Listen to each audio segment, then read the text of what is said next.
कभी कभी अपने बच्चों के उज्जवल भविष्य के लिए, उनके हित के लिए उन्हें कठोर होना पड़ता है। किंतु दुख की बात तो यह है कि आजकल की संतान ये समझ ही नहीं पाती। ये भी तो हो सकता है ना जी कि हम उन्हें समझा ही ना पाते हो।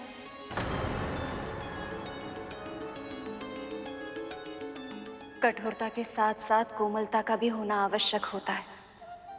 पालन पोषण में ये संतुलन हो तभी संतान अच्छे संस्कार का महत्व जान पाते हैं और योग्य बन पाते हैं। माँ, जब देवी काली को इस बात का पता चला तो फिर क्या हुआ?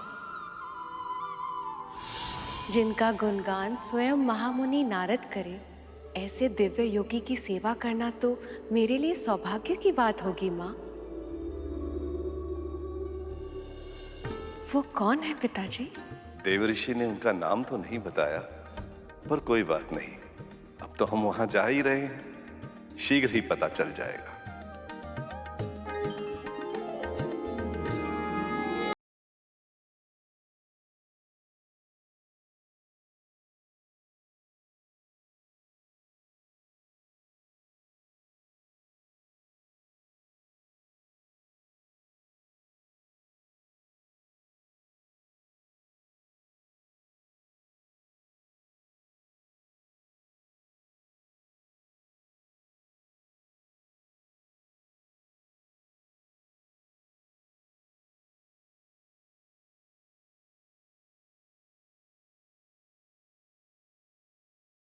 वातावरण इतना मनमोहक हो उठा है, ऐसा लग रहा है जैसे प्रकृति ही खिल उठी हो, है ना पिताजी?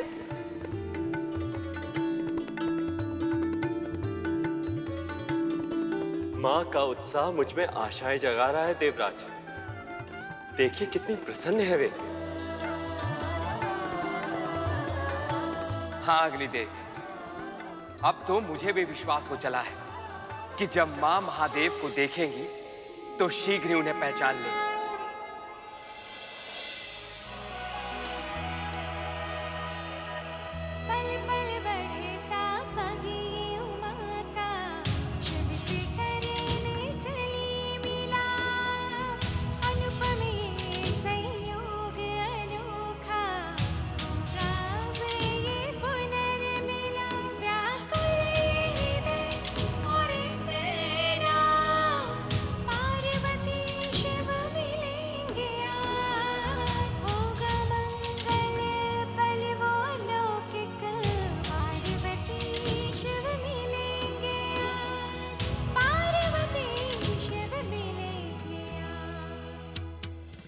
फल फूल तोड़ने में इतना समय क्यों लगा रही हो पुत्री? पिताजी, आपने ही तो कहा था कि वो महाआत्मा कई समय से तपस्या कर रहे हैं, ऐसे दिव्य योगी को कुछ फूल अर्पित करने ही चाहिए। और हो सकता है यदि वो समाधि से जागे तो उन्हें तीव्र भूख लगी हो। ऐसे में मैंने सोचा कि कुछ फल और शहद साथ में रख लेना उचित होगा। किंतु अभी तक तो ये भी नहीं पता कि वो तुम्हें अपनी सेवा का आज्ञा देंगे भी या नहीं।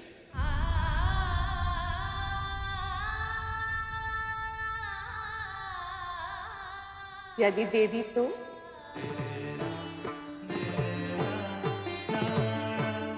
जिस क्षण से वो मुझे आज्ञा देंगे, उसी क्षण से मुझे उनकी सेवा करने के लिए तत्पर रहना चाहिए ना। सत्य तो ये है कि न जाने क्यों मुझे ऐसा लग रहा है कि मुझे अपने जीवन का उद्देश्य मिलने वाला है।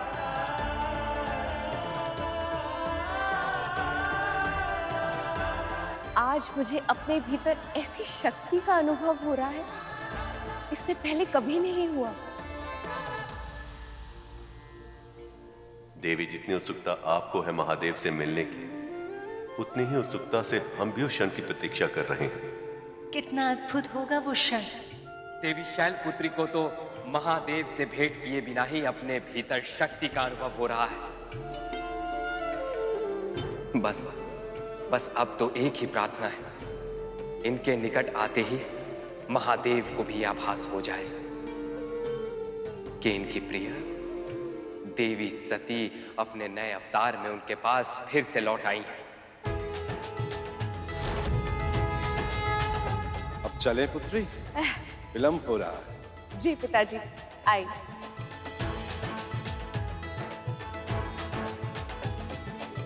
हर बीतते क्षण के साथ मेरा विश्वास और दृढ़ होता जा रहा है देवराज। ये दोनों जैसे ही एक दूसरे को देखेंगे, एक दूसरे में छिपे अपने अंश, अपने प्रेम को अवश्य ही पहचान लेंगे। और जब ऐसा होगा तो महादेव अवश्य ही सक्रिय हो उठेंगे।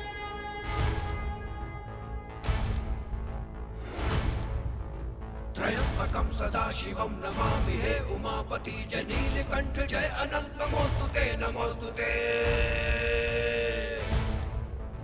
हो भोलेनाथ भक्तों के हो कष्ट से निवारते, ये सृष्टि सारी संकटों से शिव ही है उबारते।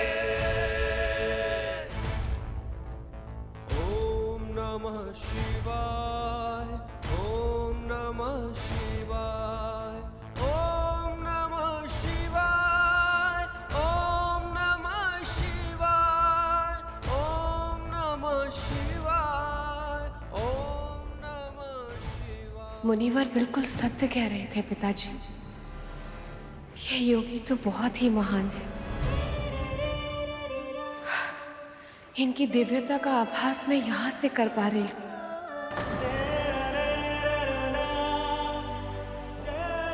नारायण नारायण। ठहरो, तुम यहीं प्रतीक्षा करो। मैं मुनिवर के दर्शन कर उनकी आज्ञा लेकर आता हूं।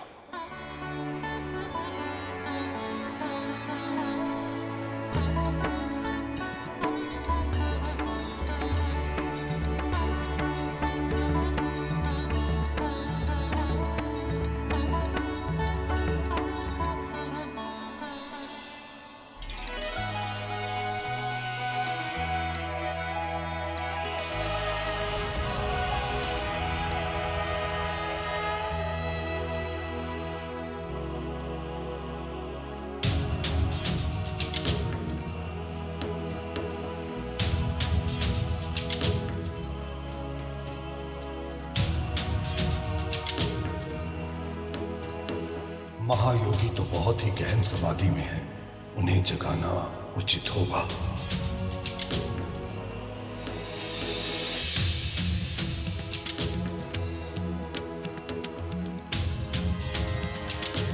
पिताजी को गए हुए कुछ ही क्षण हुए हैं। अभी से मुझे ऐसे लगने लगा है जैसे कितना समय बीत गया हो। अब और प्रतीक्षा करना मेरे लिए संभव नहीं हो रहा।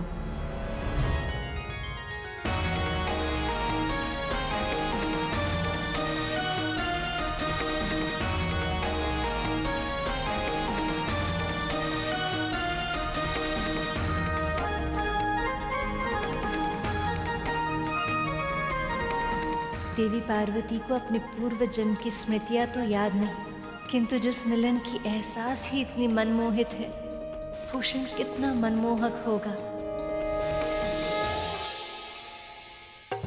कर चरण कृतं वाकायजं कर्मजं वा श्रवण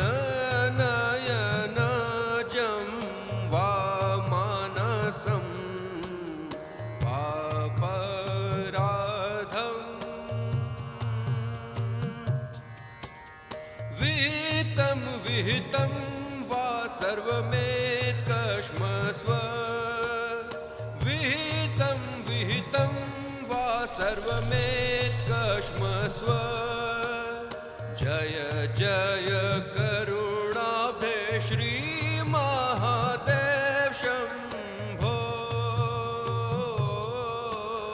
जय जय करुणाब्धे श्री महादेव शंभो।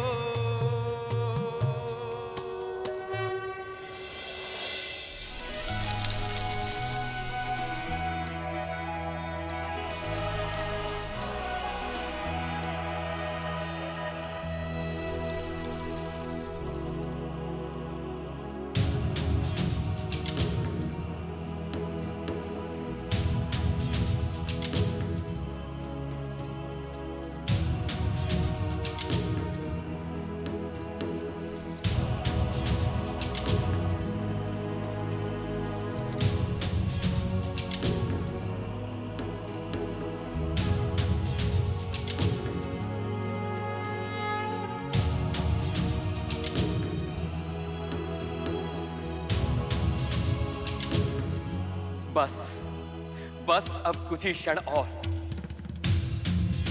शीघ्र ही महादेव मां को पहचान लेंगे और शीघ्र ही होगा इस सृष्टि के कल्याण का आरंभ।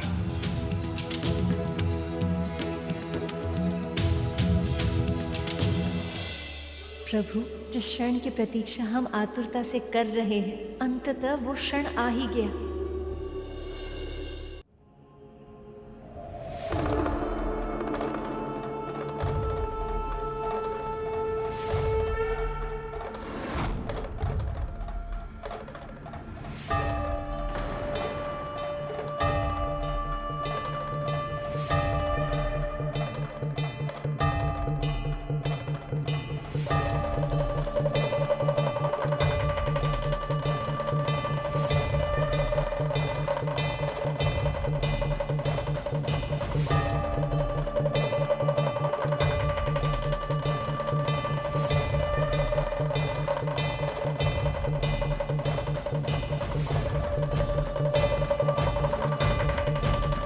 बहुत अधिक समय हो गया है। माँ और महादेव कब देखेंगे एक दूसरे को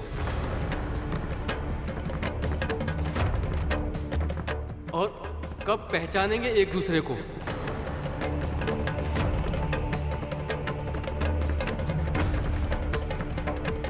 ये दोनों तो एक दूसरे के मुख की ओर देख ही नहीं रहे हैं।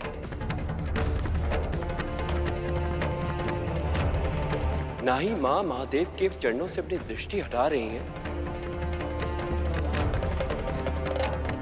और ना ही महादेव पूर्णतः अपनी आंखें खोल रहे हैं।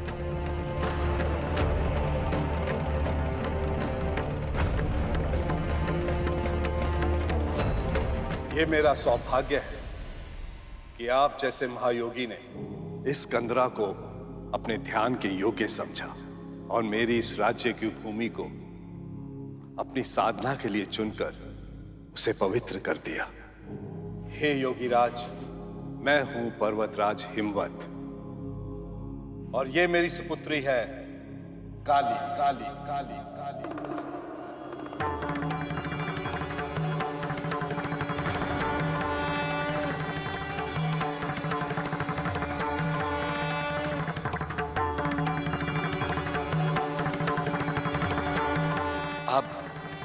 अब पहचानेंगे महादेव मां सती को। अब अवश्य ही उनकी उपस्थिति का आभास होगा इन्हें।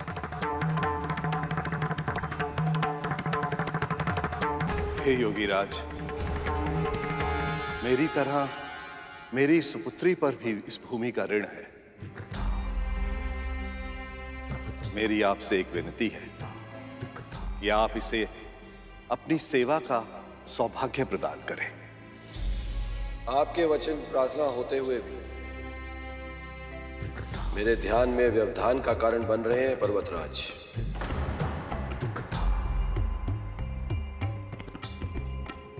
धन्यवाद, मुझे किसी की सहायता की आवश्यकता नहीं है।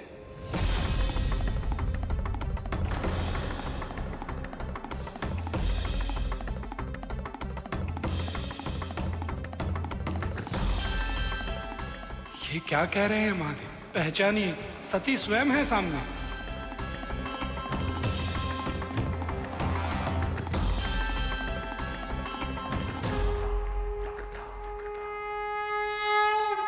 के वचन प्रार्थना होते हुए भी मेरे ध्यान में व्यवधान का कारण बन रहे हैं पर्वतराज। धन्यवाद, मुझे किसी की सहायता की आवश्यकता नहीं है।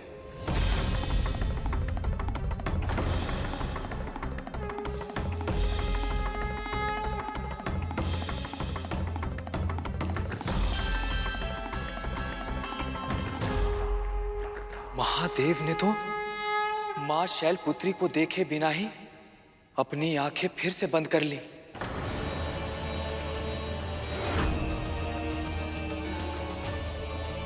इन्हें तो सेवा करने से ही मना कर दिया। अब क्या होगा मुनिवर? यदि महादेव दृढ़ निश्चयी है तो शैलपुत्री भी शक्ति स्वरूपा है, और यदि शक्ति अपने मन से कुछ करना चाहे तो उन्हें कौन रोक सकता है? नारायण नारायण।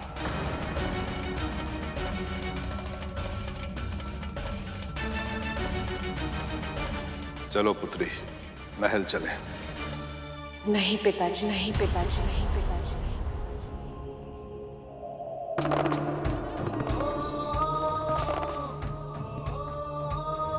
शैलपुत्री का स्वर।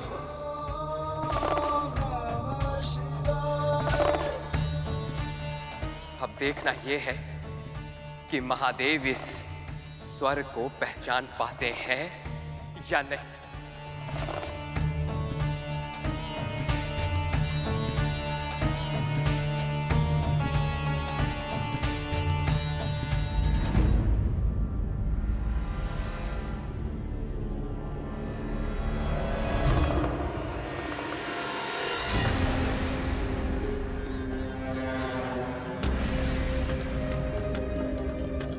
महादेव ने माता सती के स्वर को भी नहीं पहचाना। किंतु योगीराज अगर नहीं चाहते कि कोई उनकी सेवा करे तो तुम यहाँ रहकर क्या करोगी? भले ही इन्हें मेरी सेवा की आवश्यकता ना हो पिताजी, पर जब से मैं यहाँ आई हूँ और इनके कमल चरणों के दर्शन किए, न जाने क्यों मुझे ऐसा लग रहा है जैसे मेरी सौभाग्य का मार्ग इनके चरण धूलि से होकर ही निकलेगा।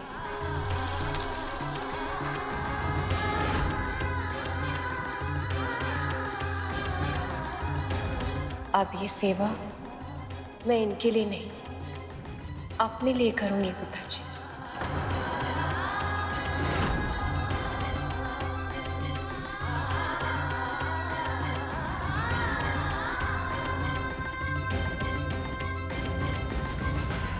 मेरी आपसे प्रार्थना है, मुझे यहीं रुकने दीजिए।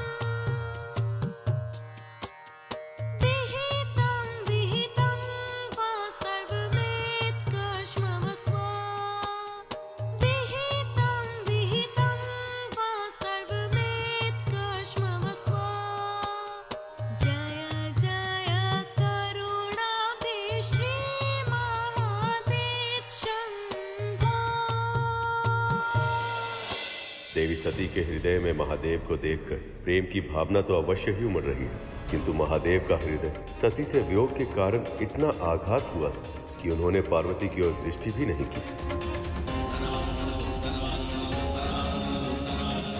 यदि महादेव ने शीघ्र ही अपनी समाधि नहीं तोड़ी तो पता नहीं तारकासुर के आतंक से इस संसार की रक्षा कैसे होगी।